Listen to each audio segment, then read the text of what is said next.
Glorifica o nome de Jesus nessa noite. Ele está presente na casa. Glórias a Deus, aleluia.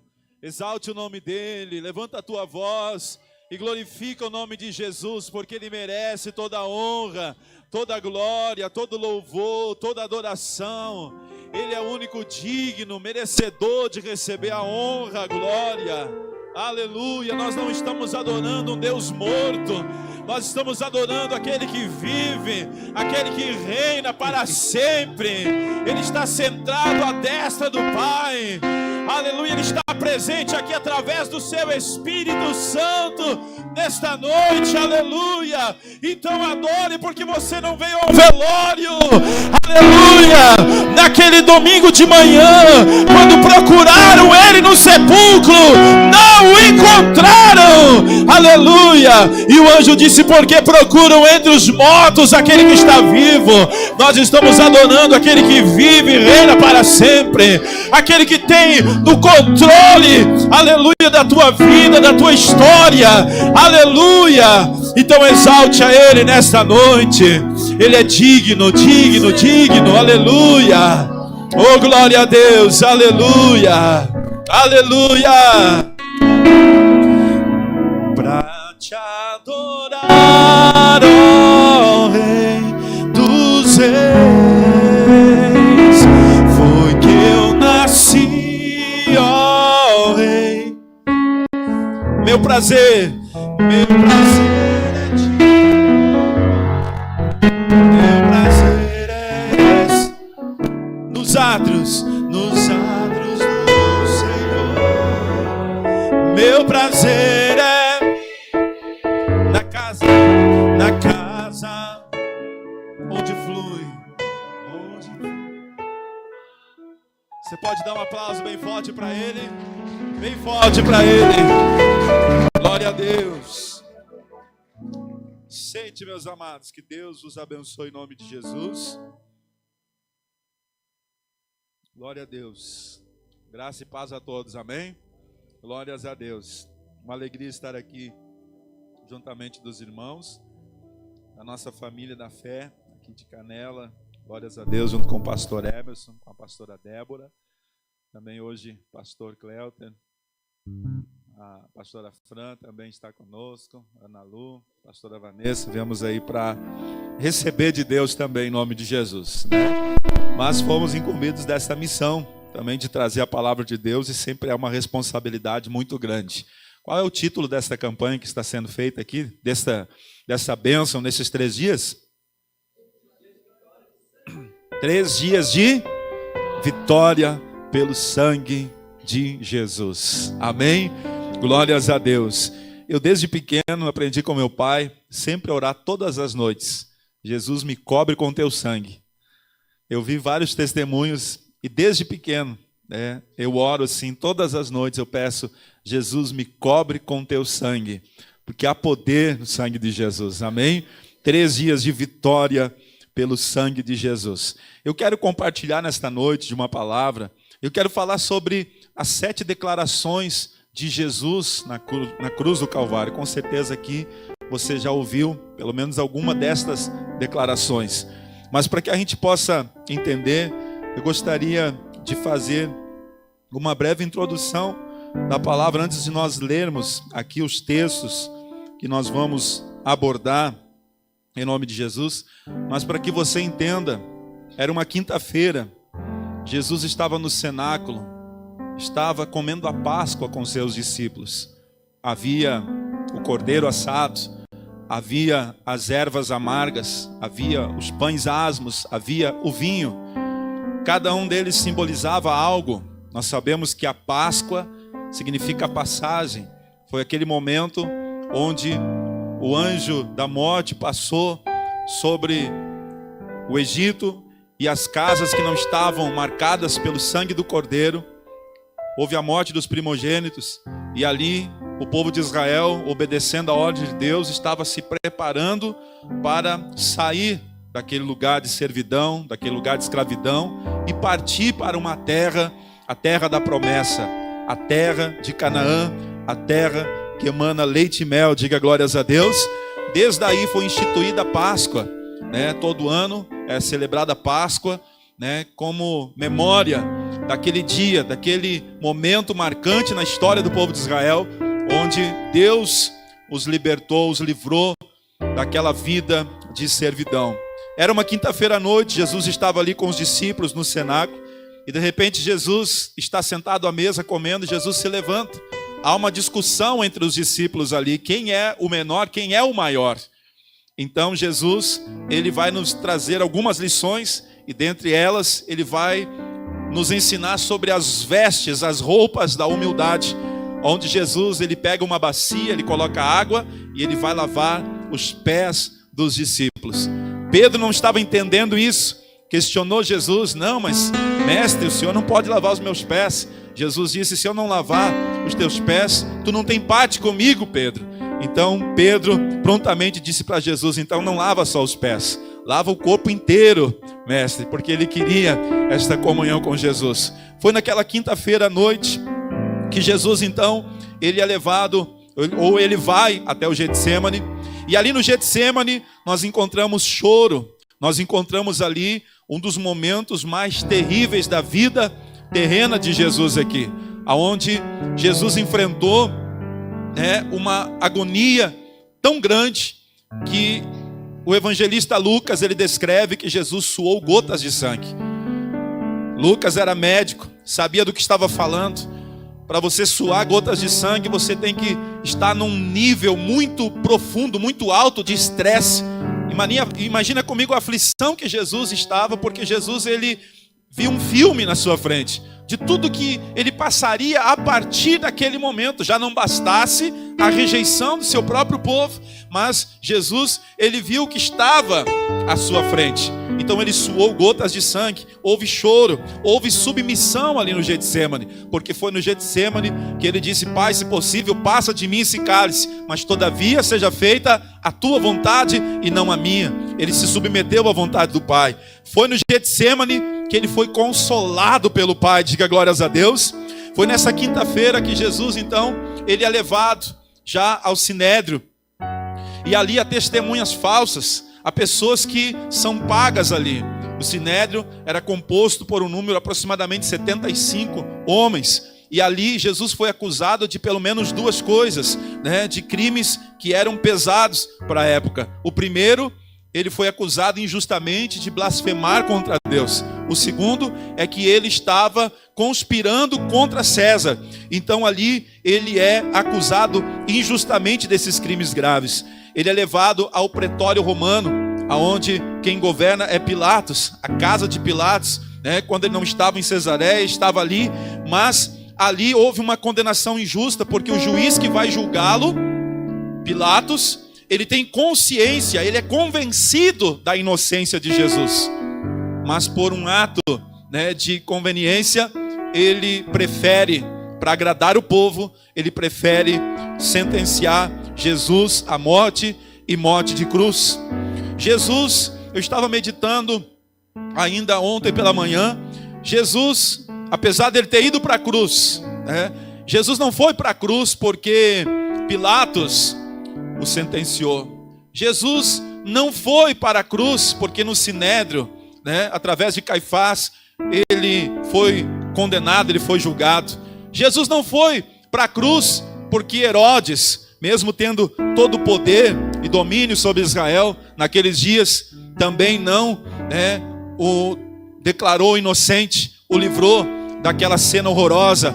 Mas Jesus, ele foi para a cruz porque era a vontade de Deus, porque assim agradou Deus moê-lo, assim agradou Deus que ele passasse por isso. Porque se Jesus, eu até postei no meu status ontem, se Jesus descesse daquela cruz, nós desceríamos ao inferno, mas ele preferiu suportar toda aquela humilhação, toda aquela dor, todo o desprezo, né, para que eu e você hoje tivéssemos vida e a tenhamos em abundância. Diga glórias a Deus. Eu quero que você entenda isso. Após esse momento, Jesus então ele vai caminhar pela via crucis, a via dolorosa, carregando o madeiro pesado. Seu sangue manchando a rua, mulheres chorando, e ele vai dizer para aquelas mulheres: ó filhas de Jerusalém, por que chorais por mim? Antes chorem vocês, pelos seus filhos e por vocês mesmas. Foi naquele momento ali que Jesus chega ao Calvário, o Gólgota, o lugar da caveira, onde ele é pregado naquela cruz. Era uma sexta-feira, 9 horas da manhã. Jesus então é suspenso entre os céus e a terra. Ele está entre dois presos, dois criminosos, e ali esses dois representam a humanidade. Primeiro, a humanidade, aquela que se arrepende dos seus pecados, e a humanidade que prefere continuar no desprezo a Deus, prefere continuar na sua vida, seguindo as suas vontades, os seus deleites, e não se arrependem, andam na sua própria direção e não andam na vontade de Deus. Dentro desse contexto que eu resumi, eu quero citar aqui para você as 7 declarações de Jesus na cruz, para que a gente venha entender um pouquinho dessa grandiosidade que foi a cruz do Calvário, o que Jesus conquistou por nós naquela cruz. Eu quero que você abra a sua Bíblia comigo no Evangelho de Jesus Cristo, conforme Lucas escreveu, Lucas 23, 34, e nós vamos para a primeira declaração sobre a palavra de perdão. Lucas, capítulo de número 23, e o versículo de número 34. Quem trouxe Bíblia para a igreja, diga glória a Deus. Quem não trouxe hoje, deixou em casa, diga misericórdia. Alguém deixou em casa, glória a Deus, mas tem no celular, tem aqui no projetor também, então acompanhe. É importante você trazer a sua Bíblia, em nome de Jesus, para que você possa entender. A Bíblia diz que havia um povo, os bereanos, e esse povo de Bereia era um povo que a Bíblia diz que eles recebiam a palavra com toda avidez, com alegria, eles recebiam com entusiasmo a palavra de Deus, Isso é o que falta para nós às vezes nos dias de hoje, a gente ter vontade de ouvir a palavra de Deus, ter vontade de ler a Bíblia. A Bíblia diz que os bereanos, eles recebiam com toda avidez, com entusiasmo, alegria a palavra de Deus, mas recebiam de Bíblia aberta, porque eles conferiam se aquilo que estava sendo dito era de fato o que estava escrito. Então você tem o direito e o dever de fazer isso, Por muito tempo, a Igreja Católica Apostólica Romana, induziu pessoas ao erro, Se você olhar para a história, você vai ver que as pessoas, eram impedidas de ter acesso à leitura da Bíblia. Mas Deus levantou um homem chamado Martinho Lutero. Esse homem, ele, usado por Deus, ele levantou aquele momento da reforma protestante, onde ele levantou 95 teses que vão refutar os falsos ensinos da Igreja Católica. Então as pessoas, a partir daí, depois veio a impressão, e aí as pessoas começaram a ter um acesso maior aos escritos sagrados, e quanto mais a gente conhece a palavra de Deus, mais a gente é liberto da ignorância, mais a gente é liberto daquilo que nos prende a esse mundo. Diga glórias a Deus. Vamos ler em Lucas 23, 34 sobre a palavra de perdão. Quem achou aí, diga glória a Deus. Contudo, Jesus dizia: Pai, perdoa-lhes, porque não sabem o que fazem. Pai, perdoa, porque não sabem o que fazem. Diga glórias a Deus. É importante a gente lembrar que Jesus, nesse contexto, que Jesus vai liberar o perdão, que Jesus vai rogar ao Pai que perdoe, Hoje é algo tão difícil da gente fazer, mas vamos olhar para o contexto. Jesus está no Sinédrio, Jesus está sendo interpelado por Caifás, um sumo sacerdote, que era para estar ao lado de Cristo, mas ele se opôs a Cristo. E ele está sendo esmurrado, ele está sendo cuspido. Havia mais de 600 soldados ali, que faziam fila, esbofeteavam Jesus. Ele estava apanhando naquele momento. Quando ele é levado ao pátio, nada mais, nada menos que ele sofre aqueles açoites por um chicote que era feito de couro cru, e na ponta ia pedaços de chumbo ou pedaços de osso, que quando lançavam sobre o corpo de Jesus, arrancavam um pedaço da sua carne. Você consegue imaginar isso? Ele levou 39 açoites ali. Se contar, após o momento que ele pega o madeiro e ele carrega, é claro, com a ajuda de um homem chamado Simão Cirineu, que depois vai se tornar um dos líderes da igreja primitiva, né, da base missionária em Antioquia. Mas, se você olhar, Jesus ele vai levar pelo menos em torno de 80 a 100 açoites, desde o pátio até o Gólgota. Arrancavam a sua carne. Nesse contexto, onde a Bíblia vai dizer, vai narrar, que as pessoas passavam ali por onde ele estava, e meneavam, a Bíblia diz que eles balançavam suas cabeças, e eles começavam a zombar de Jesus, dizendo: tu não é o rei dos judeus? Desce daí! Tu não é o filho de Deus? Salva-te a ti mesmo, faz alguma coisa por ti. Eles zombavam, eles riam, eles escarneciam de Jesus. E nesse contexto que Jesus é pregado, dores, cãibras, sede, asfixia, coração parando de bater, nesse contexto, Jesus, ele vai fazer essa declaração: Pai, perdoa eles, porque eles não sabem o que fazem. Às vezes nós temos dificuldade de perdoar com coisas muito menores, e Jesus nos dá uma lição, e nós vamos aprender pelo menos 3 coisas aqui com esse perdão. Primeiro, ele não pagou o mal com o mal. Jesus pagou o mal com o bem. Segundo, ele pede ao Pai para perdoar quem trama contra a sua vida, quem está tramando a sua morte. Ele perdoa, ele pede ao Pai que perdoe. E terceiro, ele vai atenuar a culpa dos assassinos, ele vai diminuir a culpa, ele vai dizer: eles não sabem o que fazem. É óbvio que eles sabiam o que eles estavam fazendo, mas Jesus, ele vai diminuir essa carga. Olha que amor é esse. Então ele diz: Pai, perdoa eles, porque eles não sabem o que fazem. É a primeira declaração, é o primeiro ensino que nós temos de Jesus na cruz. O segundo está em Lucas 23, verso 43, que ele vai fazer a segunda declaração, e aqui há uma palavra de salvação. Ele vai dizer: em verdade te digo que hoje estarás comigo no paraíso. Diga glória a Deus. Muitas vezes eu ministrei essa palavra, mas eu fiquei pensando ontem, hoje, meditando, como que esse homem chegou, como que esse ladrão que está à direita de Jesus chegou a esse momento de reconhecer que ali estava o Rei dos Reis. Porque se você olhar para a Bíblia, ele vai reconhecer que ele é rei, vai reconhecer a majestade de Jesus, ele vai reconhecer a inocência de Jesus.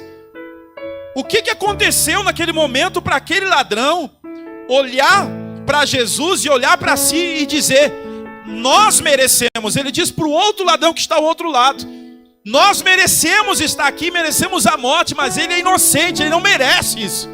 O que levou? Certamente ele estava ouvindo quando Jesus estava diante de todo aquele processo de zombaria, e Jesus mesmo assim, ele diz: perdoa eles.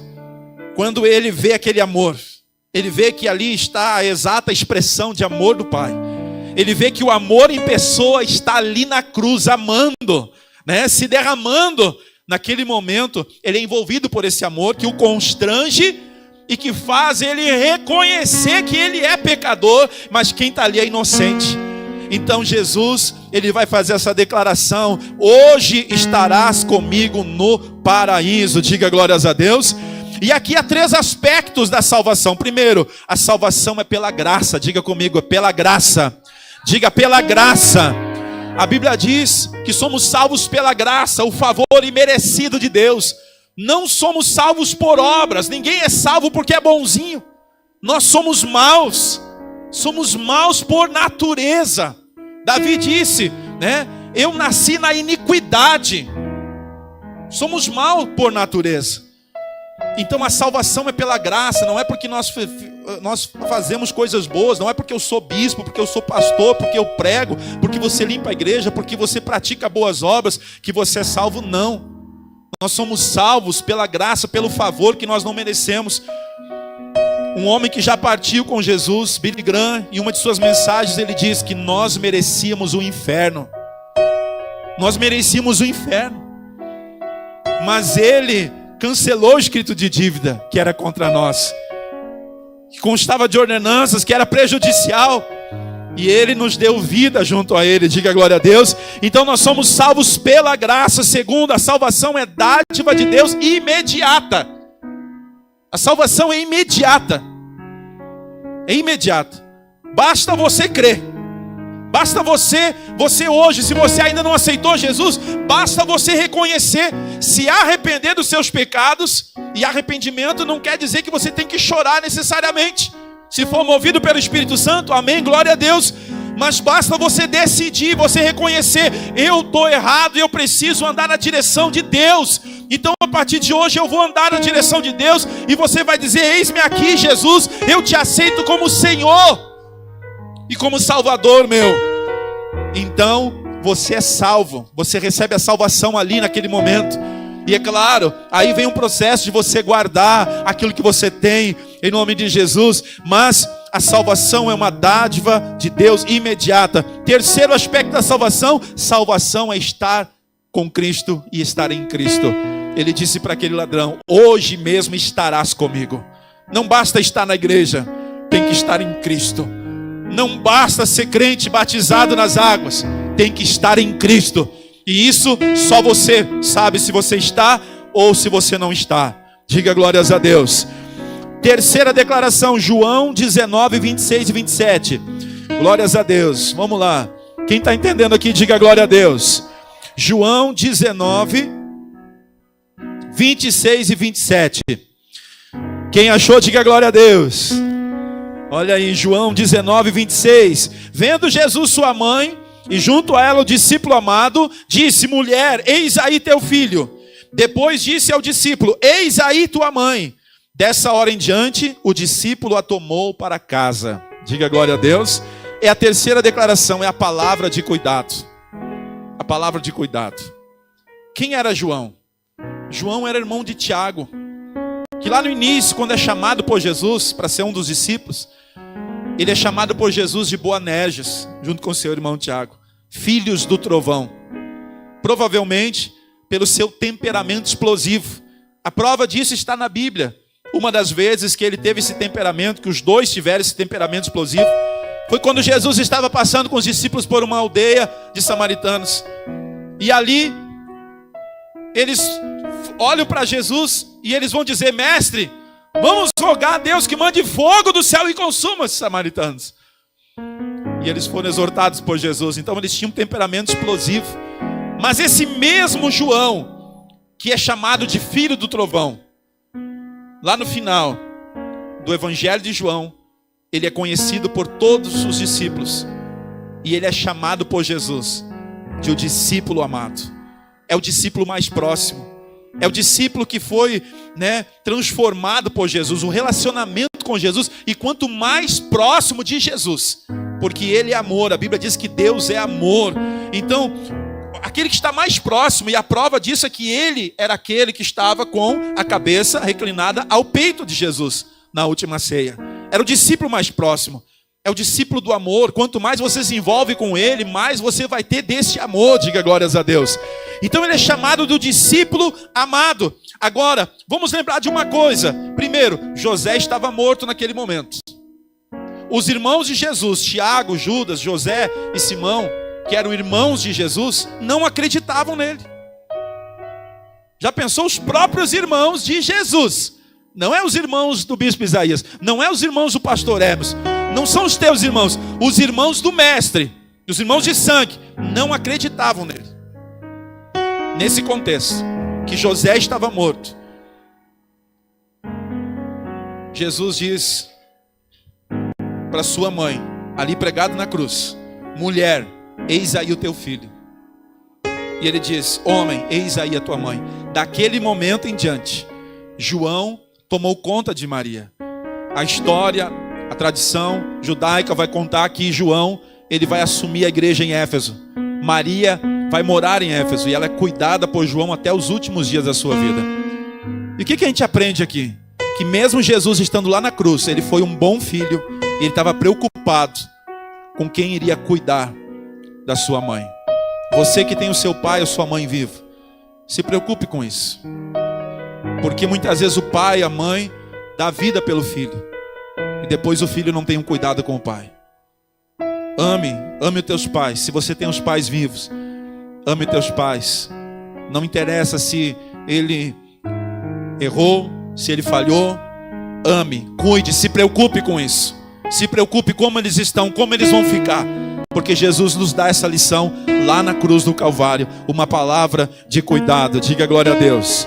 Mateus 27, 46. Ele vai dar a quarta palavra, que é a palavra do desamparo. Mateus 27, 46. Glória a Deus. Mateus 27, 46. Ele vai dizer: por volta da hora nona, clamou Jesus em alta voz, dizendo: Eli, Eli, lama sabachthani, que quer dizer: Deus meu, por que me desamparaste? Diga glórias a Deus. Eli, Eli, lama sabachthani. Deus meu, por que me desamparaste? Eu coloco uma pergunta: por que Deus desamparou Jesus naquele momento? Por que Deus desamparou Jesus naquele momento? E aí nós precisamos entender, porque aqui está o núcleo da mensagem da salvação. Aqui está o núcleo da mensagem da salvação. E eu quero que você entenda, em nome de Jesus, porque a única maneira de Deus ser justo e nos justificar. O que é ser justificado? Paulo vai ensinar isso para os cristãos em Roma. Em Romanos vai falar muito sobre a doutrina da justificação. O ato ou o efeito de tornar o culpado inocente. Entenda que eu e você, nós somos culpados. Nós somos culpados. Mas a justiça dele foi imputada a nós. A nossa conta, ela foi tomada pela justiça de Deus. Diga glória a Jesus.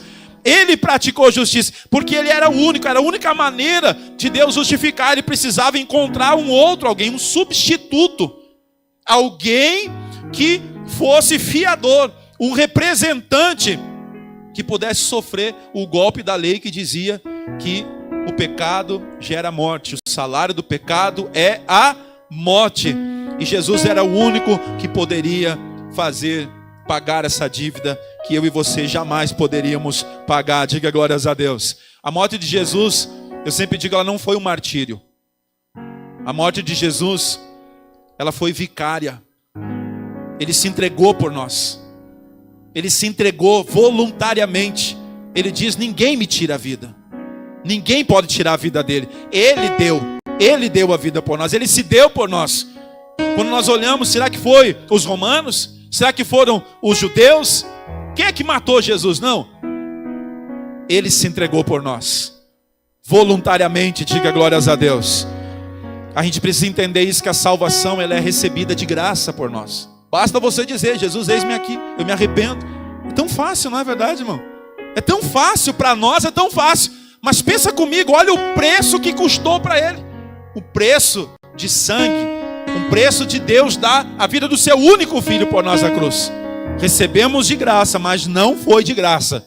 Diga glórias a Deus. João 19, 28. Vamos para a quinta palavra.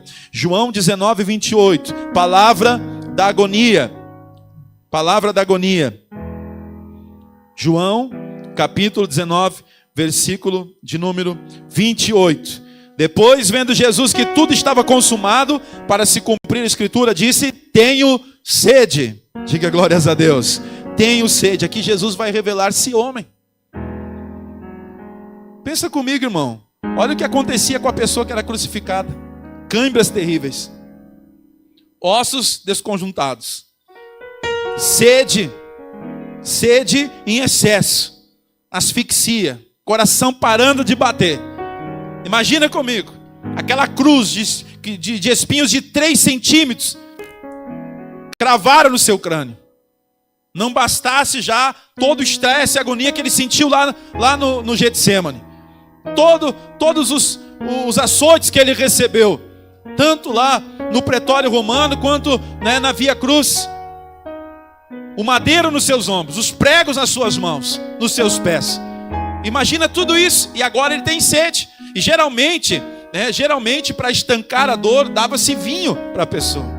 Jesus disse: tenho sede. O que eles fizeram? Eles molharam uma esponja no vinagre. E ainda torturaram muito mais a Jesus. Tinha gente que não aguentava ser crucificado. Morria antes do tempo. Mas Jesus suportou tudo isso, e ali ele revela-se homem. João 19:30, ele vai dar a sexta palavra, que é a palavra de vitória. João 19:30, ele vai dizer: quando, pois, Jesus tomou o vinagre, disse: está consumado. Diga comigo: está consumado. E a palavra aqui no grego do Novo Testamento é uma só, é tetelestai. Tetelestai é está consumado. E há pelo menos 3 coisas aqui que a gente precisa entender desta palavra aqui.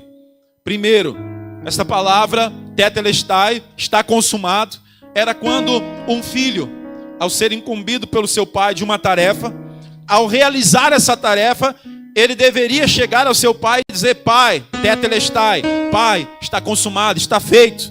Pai, eu fiz aquilo que o Senhor mandou, tetelestai. Segundo, era de forma comercial usada essa palavra tetelestai. Quando você fosse comprar algo, então ao quitar essa dívida, você recebia um documento e era carimbado esse documento com a palavra tetelestai, está paga a dívida. Diga glórias a Deus. Da mesma forma, se você olhar, Jesus recebeu uma missão do Pai. E ele disse: pai, está feito, está consumado, eu cumpri a missão que o Senhor me mandou.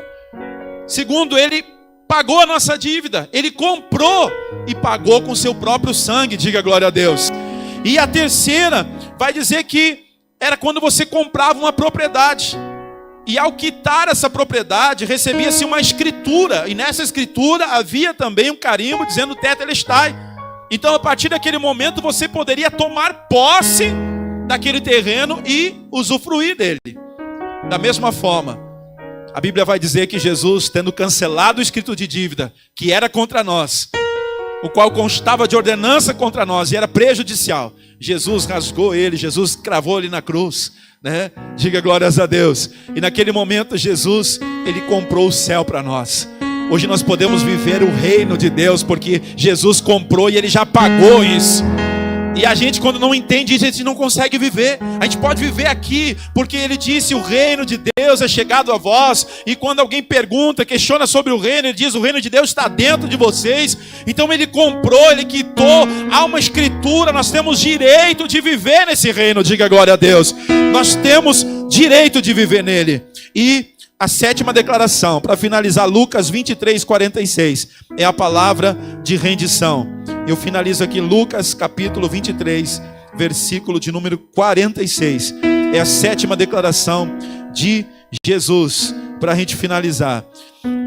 Capítulo 23, versículo 46. Então Jesus clamou em alta voz: Pai, nas tuas mãos entrego o meu espírito. E dito isto, expirou. Diga glórias a Deus. E aqui nós aprendemos algumas coisas. Primeiro, Jesus fez isso para glorificar o Pai. Ele morreu na cruz do Calvário para glorificar o Pai. Ali, quando ele está dizendo essa palavra: a ti entrego o meu espírito, ele está glorificando o Pai. Ele está dizendo: a obra foi concluída, o preço foi pago, o sacrifício foi feito. Agora é um presente do Rei a você. Diga glória a Deus. Ou você o aceita, ou você o rejeita. Não há outra opção. Ou você o aceita, ou você o rejeita. O amor de Jesus, ele foi expresso por nós, não com letras de fogo escritas nas nuvens, mas o amor dele foi expresso lá na cruz do Calvário, quando ele morreu por mim e por você. Quando ele disse: está consumado, Pai, a ti eu entrego o meu espírito. Essa foi a declaração, foi a maior declaração de amor. Diga glórias a Deus. O maior discurso da história. Jesus lá na cruz do Calvário, de braços abertos. E nesta noite, você aceita essa vitória pelo sangue de Jesus? Você aceita ou você o rejeita? Se você o aceita, em nome de Jesus, viva por ele. Viva por ele.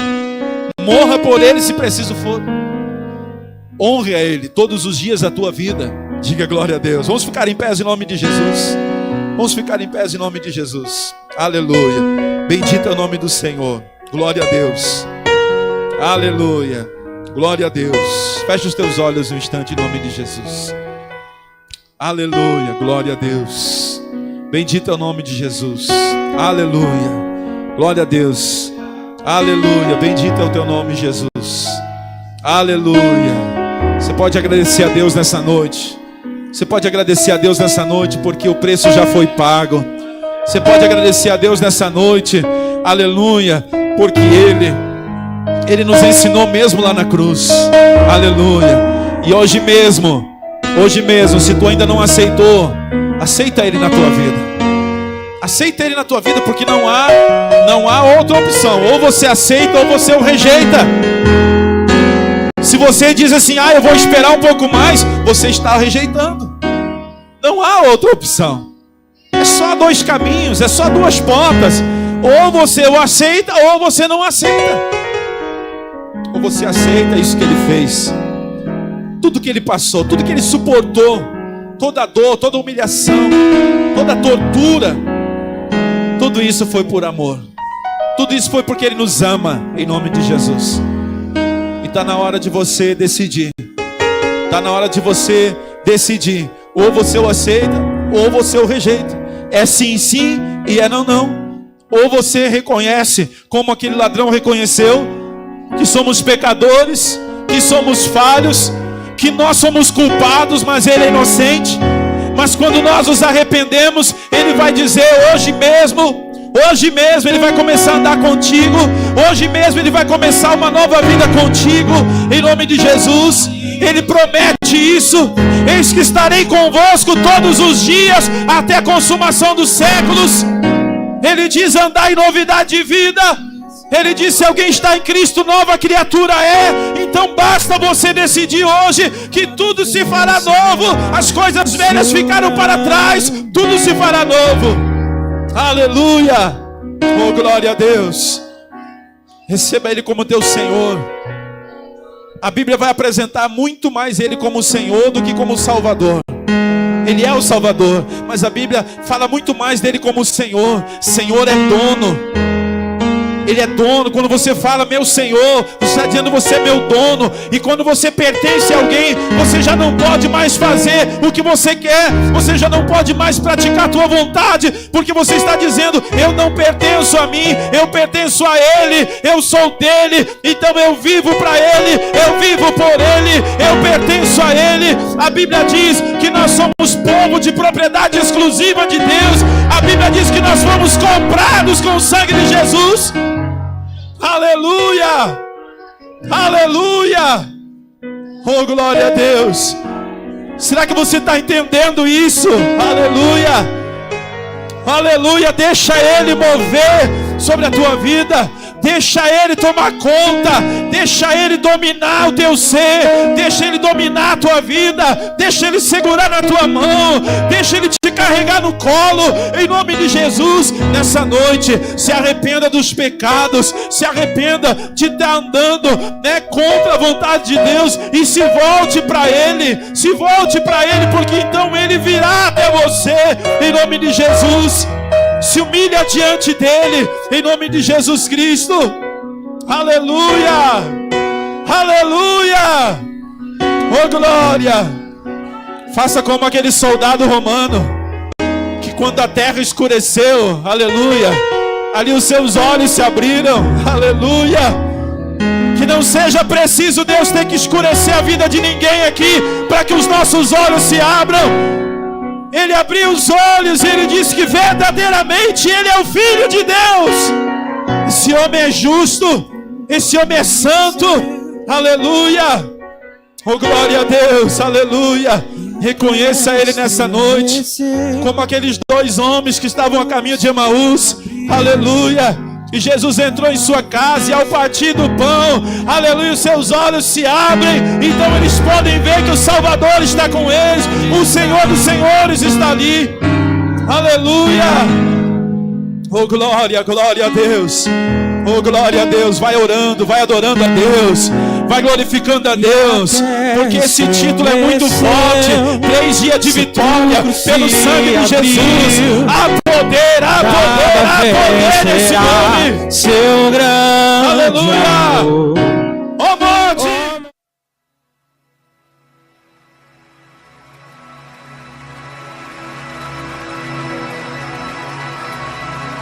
Ficai em Jerusalém,